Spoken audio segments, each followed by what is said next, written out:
امن و امان معیشت اور سی پیک کے استحکام کمیشن پارلیمنٹ کا مشترکہ اجلاس کچھ دیر بعد امن و امان کی صورتحال معیشت اور سی پیک سمیت 8 نکاتی ایجنڈا زیر غور آئے گا۔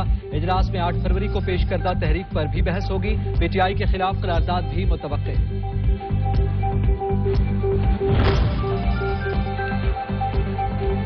لاہور ہائی کورٹ نے نیب اور اینٹی کرپشن کو عمران خان کی 24 مارچ تک گرفتاری سے روک دیا۔ میں اس کیس کو نمٹانا چاہتا ہوں۔ عمران خان کے خلاف درج مقدمات کی تفصیلات کی فراہمی سے متعلق کیس کی سماعت میں ریمارکس۔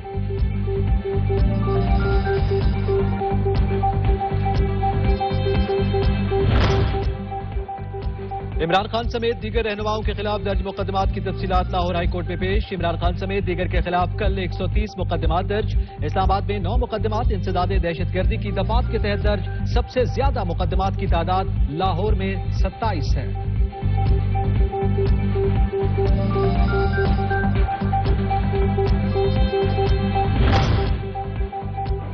ممنوعہ فنڈنگ کیس میں ایف آئی اے کی عمران خان کی ضمانت منسوخی کے خلاف اپیل پر فیصلہ محفوظ۔ اسٹیٹ بینک نے کوئی نوٹس نہیں لیا تو یہ تو کیس ہی قابل سماعت نہیں۔ جن ضمانت خارج کرنے آ پائے ان کا جرم کیا ہے وہ بتائے۔ اسلام آباد ہائی کورٹ کے ریمارکس۔ عمران خان شامل تفتیش نہیں ہوئے، اسپیشل پروسیکیوٹر کا موقف۔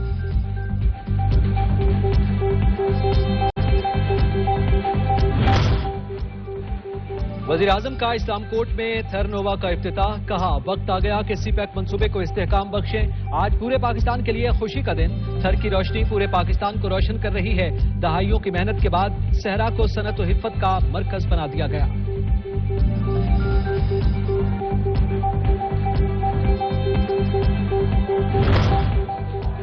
وزیر خارجہ بلاول بھٹو کہتے ہیں ہمارا نعرہ تھر بدلے گا پاکستان حقیقت کا روپ دھار رہا ہے۔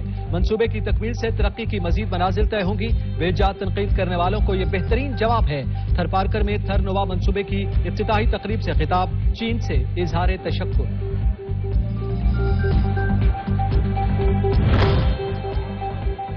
تھر منصوبہ چین اور پاکستان کے مضبوط اور پائیدار شراکت داری کا منہ بولتا ثبوت اور سندھ کی ترقی میں ایک اہم سنگ میل۔ وزیر اعلیٰ سندھ مراد علی شاہ کا شنگھائی الیکٹرک منصوبے کی افتتاحی تقریب سے خطاب۔ کہا کول فیلڈ دنیا میں کوئلے کے سب سے بڑے ذخائر میں سے ایک ہے۔ منصوبے سے روزگار کے مواقع اور خطے میں اقتصادی ترقی کو فروغ ملا ہے۔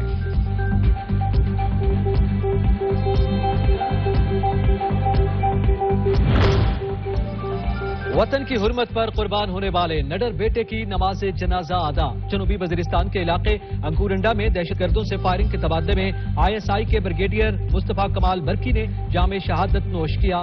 ISPR